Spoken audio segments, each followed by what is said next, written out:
My 11 Circle presents Cricbuzz Live. It's green and gold taking on the green and red of Bangladesh. It's Australia against Bangladesh from Trent Bridge in Nottingham. We said it was going to be a spicy contest, and even before it started, Australia have managed to do something they haven't done throughout the entire tournament. In fact, in 7 games, win the toss. Yes, something alien to Aaron Finch. He actually won the toss, and Australia have decided to bat first. One of the questions asked, I've got Bhattacharjya, Zaheer Khan with me in the studio. One of the questions asked to Aaron Finch at the toss was, are you playing your good cricket? And he said, in patches, we haven't got quite 100 overs. He's done the first thing right, which he couldn't do before. Well, it's always good to win the toss in these conditions for sure, because we've seen so far in the tournament conditions have mattered, and the toss have mattered. So from that point of view, I think it's a box ticked by Finch. But on the whole, I think they've been playing good cricket. Someone has been putting up hand. Yes, they've been in situations which they shouldn't have. But on the whole, they've been playing good cricket. So I think it's just their way of saying that, okay, we're not going to get complacent. We're going to keep raising that bar, and we're going to keep striving for better.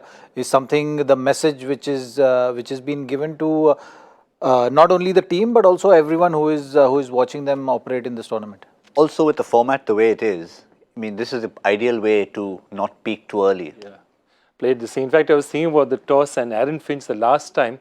Brad Haddin's little son, one of the assistant coaches, Brad Haddin's son was there, and he turned around and he asks Aaron Finch, are you going to win a toss? So this guy, Aaron Finch, was very, apologetic about it. Then he turned around and asked the little boy that, do you have a girlfriend? And the boy ran away. I think after that, Aaron Finch's luck, I think, has changed from that point on. He's actually won a toss finally. But the funniest part about all this, seeing this encounter, is the fact that the last time they had a completed game against each other, two of the assistant coaches of Australia, Ricky Ponting and Brad Haddin, were playing. Michael Clarke was a captain, and it was a completely I think Steve Smith is the only guy who's left from that side. This team has last played a completed match against, these guys have played against each other, last completed match 8 years ago, April 2011. And if you can count World Cups, the last time they played a game was in 2007. Which is even further away. 1999 was the first time they met. It was a game that Bangladesh didn't get enough runs. Australia chased it down quickly. And the second game was in 2007, which was a rain-affected game. So that's overall head-to-head. That one victory for Bangladesh, the famous one in Cardiff in 2005. And since April 2015, as Joy mentioned, just the one fixture. Which is why Mashrafe was very confused when he said that, we played against you, play hard, and he's trying to remember, when did I last play against him? He doesn't remember. Obviously he doesn't. He's played one match in about 10, 11 years here. But of course, the strange part about their last World Cup meeting was 4 players, and we've said this before on the show, 4 players from Bangladesh were in that 11 in Antigua. Mashrafe Mortaza, Tamim Iqbal, Shakib Al Hassan, and no, it wasn't Mahmudullah. We'll get to 4. Tamim Iqbal. So 4 of them were in that side. Australia, completely different side. Yeah, but see, right now, the strength of this Bangladesh team and why they're doing, one of the main reasons they're doing well is the experience. You can look at it that many of the players are veterans of sorts right now, because they've been around for a while. They played in different conditions. They know what it takes at this level. So that is something which is helping them. And experience of Mashrafe Mortaza for sure. I think they've got a good leader in Mashrafe, who is giving the positive signs and signals to the whole squad, the whole group. That is very important. As a team, if you don't believe in it, if you're just thinking that it's just a formality playing at this level, if we win, we win. If we don't, it's fine. Then that doesn't really help. And Bangladesh got test status in 2000, November 2000, if I'm remembering it correctly. So it's been 19 years.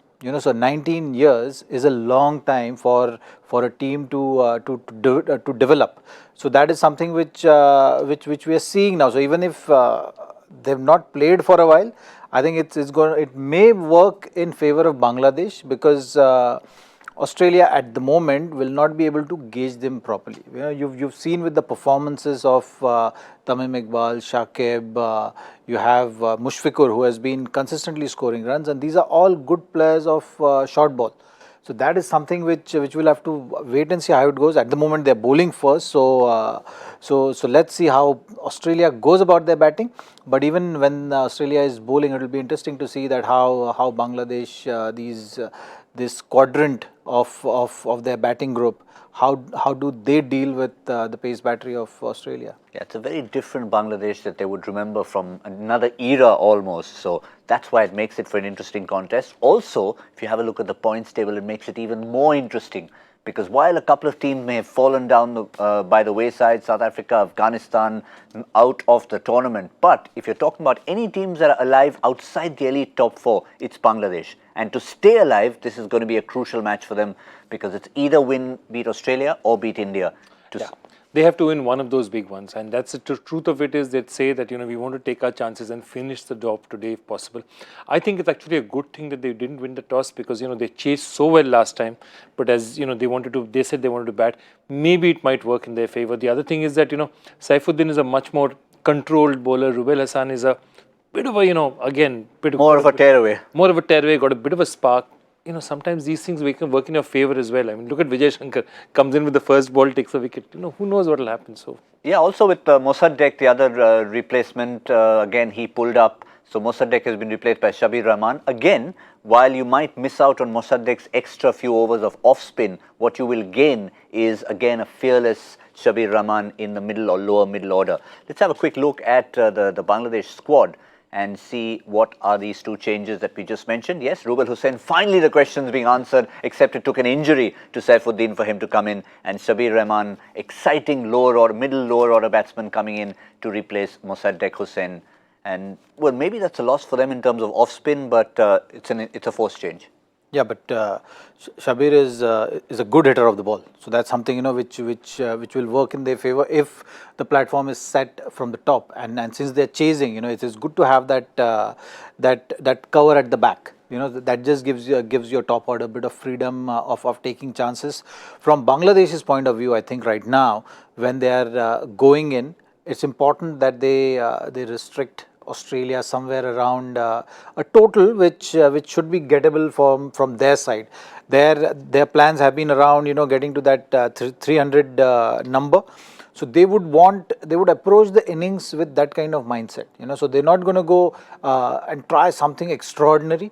I think they've been working well within their limits. Understanding their weaknesses more than strengths. So that's something which has been the hallmark of South Africa's of Bangladesh's bowling. So that's something which I am looking forward to do to see, and if their plans go well, then it will be an interesting contest. So that's something which we'll have to wait and see how it goes.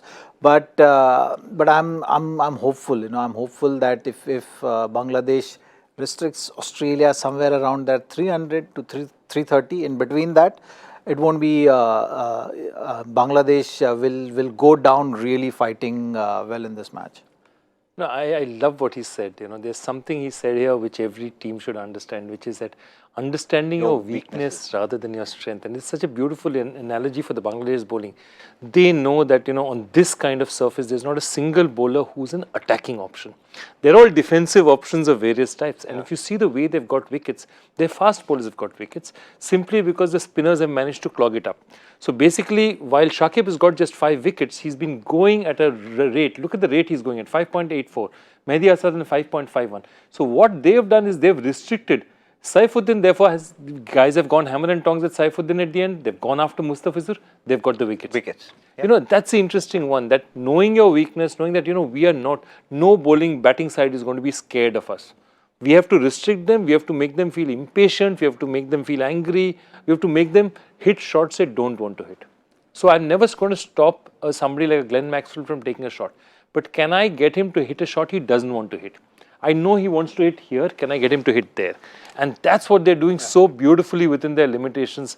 That's the excitement. Even within that, it's such a craft that, okay, I'm not the greatest bowling side, but I can still be effective, I think it's a mantra that both teams would like to follow. And you heard Aaron Finch at the toss mentioning that he was not quite sure that Australia are playing their best cricket, and he wasn't unhappy with that. They are playing good cricket, but in patches. Brad Haddin too was saying that he hasn't quite, have a look and listen to this. At the moment, we're still trying to find that best 11, and I think that's the key. The fact that they've got bench strength, but what is going to be their best 11? Come later in the tournament, we'll start to understand the conditions a lot better. One of the luxuries at the moment, we're still winning, and we haven't found the perfect rhythm for our game, which is a dangerous sign moving forward. So I think for a world champion team who knows how to win, know that when you're playing badly and winning, oh, that's a dangerous thing. That's a dangerous thing. I think absolutely. The only thing that I'd be interested in saying that whether you can say whether they missed a trick or not, is saying that you have your Bangladesh batting order is dominated by left-handers. Tamim Iqbal, the likes of Shakib, they're all left-handers out there. With Nathan Lyon sitting out there, and he's one of the finest spinners. This thing, did they miss a trick not playing Nathan Lyon today? I think if you were to ask the Bangladeshi team who they'd prefer playing, Zampa or Nathan Lyon, they'd say Zampa. I think they'd say Zampa. Well, let's confirm to you what the playing 11 is and get Zaheer Khan in to assess this. Marcus Stoinis we knew was coming back. We said it in our preview, and Sean Marsh makes way for Marcus Stoinis. But the two other changes we've had is Kane Richardson goes out and Nathan Coulter-Nile. That's a like-for-like replacement. But Adam Zampa coming in, as you said. Zaheer, would you have also liked to see Nathan Lyon? Well, the big news is Marcus Stoinis coming back. So that is something which changes the balance of that side, because now they have 6 bowling options. So that is something which they need badly. So one of the things what Haddin is trying to say is the fact that they don't have the ideal combination. So your ideal combination is when you have 6 bowlers. So if someone is having an off day, someone else can contribute. So that's something which is a concern, which is for sure is there in that camp, in that think tank. They are giving weightage to that. Coulter-Nile, they want badly to come back in form with the ball. He has created impact in the tournament already with the bat. But then his primary objective is to have those many overs. So if he's contributing with his primary discipline, then it makes it easier to have that impact at the lower order. So you have Pat Cummins who can bat, you have Nathan Coulter-Nile who can bat, you have Stoinis who is the all-rounder there in that side, who is a batting all-rounder, Maxwell. So that gets a lot of power at that lower middle order to lower order batting, and that's something which they've understood now when they are playing big teams. And the big teams in the tournament are mainly India and England, who have that kind of power and can put up a huge total. In those kind of games, you need batting till 8-9, and that's something which Australia is trying to address. And that's why Stoinis, as soon as he's fit, he's back in the playing 11. Coulter-Nile is back again, because they know Kane Richardson is bringing in 1 discipline. But when Coulter-Nile comes good, they'll have 2 discipline with some power at the back. Also with Jason Behrendorff, they were able to get, rest him for Adam Zampa, get that variety, and maybe play Marcus Stoinis because he bats and bowls. But I think they're thinking maybe a few wrong runs from Zampa to the left-handers and Maxwell bowling, doing a bit. Maxwell, they're saying, okay, Maxwell will give me enough off spin. See, the other thing is that, again, they also are smart. They know that Bangladesh will have to. Bangladesh is not going to target Stark. They're not going to target Stark. Even Cummings is quite a handful. And look, nobody's likes paying 145 out here, So you have to go after the other bowlers. And they're saying that, if Maxwell gives me something, they're trying to hit Zampa. While trying to hit Zampa, if they'll have to take chances against those guys. I think that's the philosophy they're following. It'll be interesting to see how it comes up, because remember, Shakib has had an incredibly, he's not failed at all. And that kind of consistency throughout the tournament. There is a day when Shakib is going to go early, and that's the day the other batsmen will also have to stand up. So I want to see that, and I feel we haven't seen the best of Tamim Iqbal as yet, who is also one of probably their finest batsmen. We certainly haven't, and it just means that you have an embarrassment of riches to choose from on both sides. Solid batting lineup for Australia, with Australia batting first. A couple of spinners will play a role for Bangladesh, and with Shakib Al Hasan, he plays a role with bat and ball. So when you're picking your My 11 Circle team, you've got to take all this into consideration. Shakib, in my opinion, I think in all your opinions, becomes an obvious choice. Get to My 11 Circle, download the app, pick on Bangladesh versus Australia, and Dada Kawada remains always his promise, 5 times the amount of cash if you can be the Beat the Expert champion. Speaking of Dada, it's a great day in Indian cricket. Today is the day Dada and Dravid made their test debuts. This was the 1996 Lord Sidhu. Okay. Today's the day they made their debuts. 15 years after that, Virat Kohli made his test debut today. Wow, that's something worth celebrating. Yeah. Yes, Three certainly of was. our finest players made their test debuts in the same day today. Yes, I had the privilege of being at Lord's on that day to see him. Yeah, Virat Kohli. And just add, since we're in a World Cup context, India in a crucial game beating Australia at Chelmsford to make it into the semi-finals.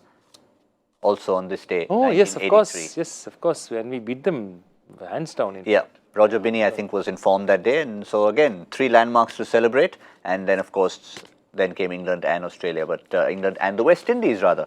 But this is Bangladesh versus Australia. And I think another topic we want to talk about is the Australian batsmen against spin. We've talked about them up front. We know what Bangladesh, we'll talk later about Bangladesh playing 145 up here. But there's going to be a bit of spin on their diet, on their plates today. Well, that has been their plans through and through. Even the seamers, you'll see a lot of those slow ones into the wicket, which will be certainly part of the major part of the plan for sure. I won't be surprised if Shakib is starting with a new ball as well. So they will like to bring that slow pace as early as possible in the game. So that will be certainly one of the tactics. Even though 2 seamers start, I think you'll see spin playing a part pretty early in the innings.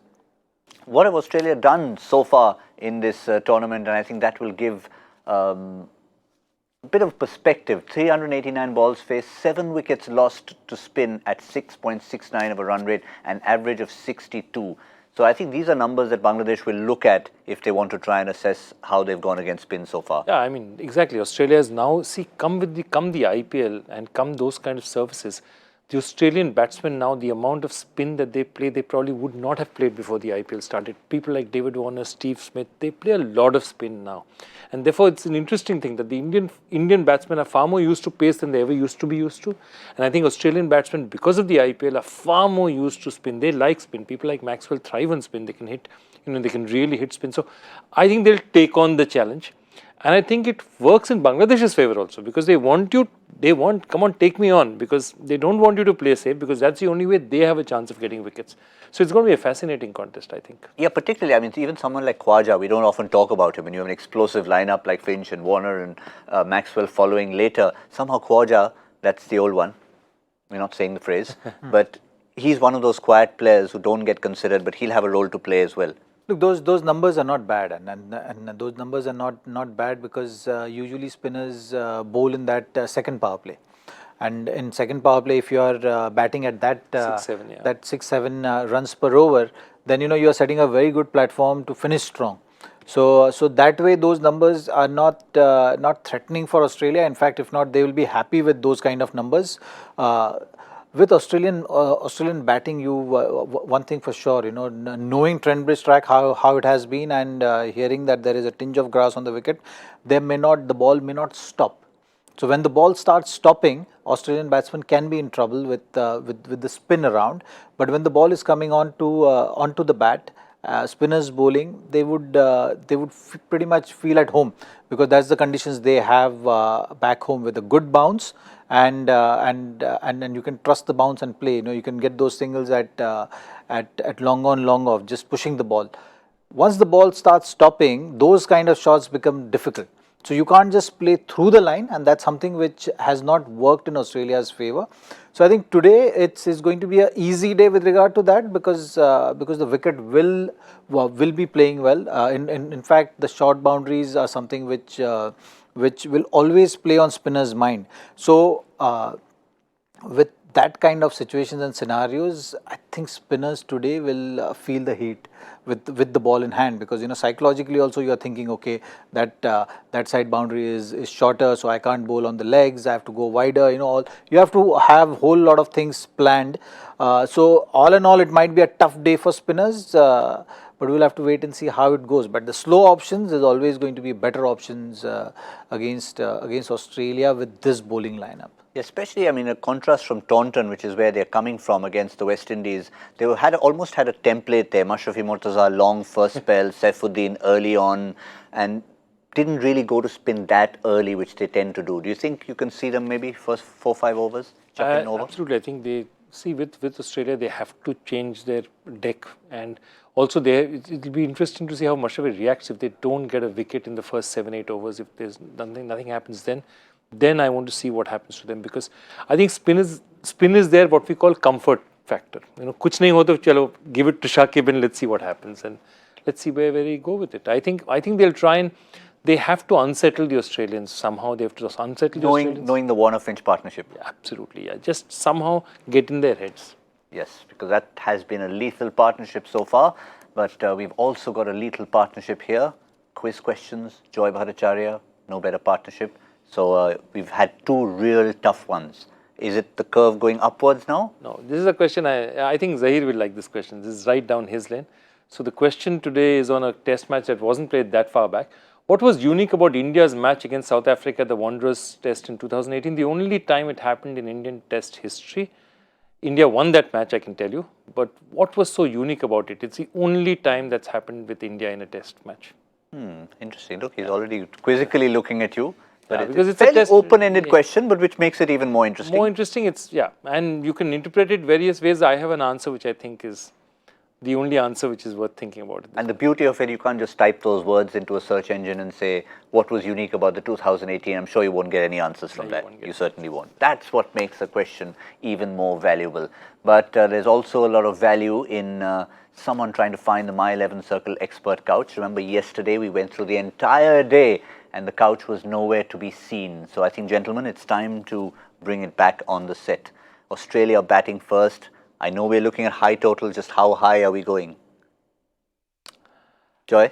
Okay, I'm going to bring them down as usual, because where Liton Das comes from Dinajpur, where my mother was born. Shakib comes from Joshua Khulna, where my father was born. My father's this thing. And the shoes? I'm wearing green shoes. Yes, there you can see it. There it is. So yeah. I'm hoping they'll stop them at 325.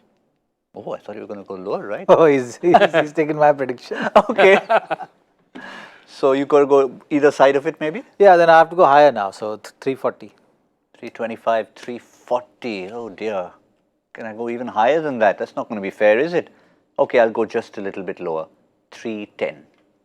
310. So maybe it'll just finish on the wrong side of 300. But yeah, we do know with that powerful Australian batting lineup, Australia, or Bangladesh rather, will have to find a formula, they'll have to find a way, and they'll have to do something different. But we know just what they've been doing in the tournament so far, and they're happy to chase down absolutely everything. Thank you, gentlemen, for the moment. We will see you all in the 15th over with Cricbuzz Combox, and of course, at the end of it all, when the innings finishes, My 11 Circle presents Cricbuzz Live.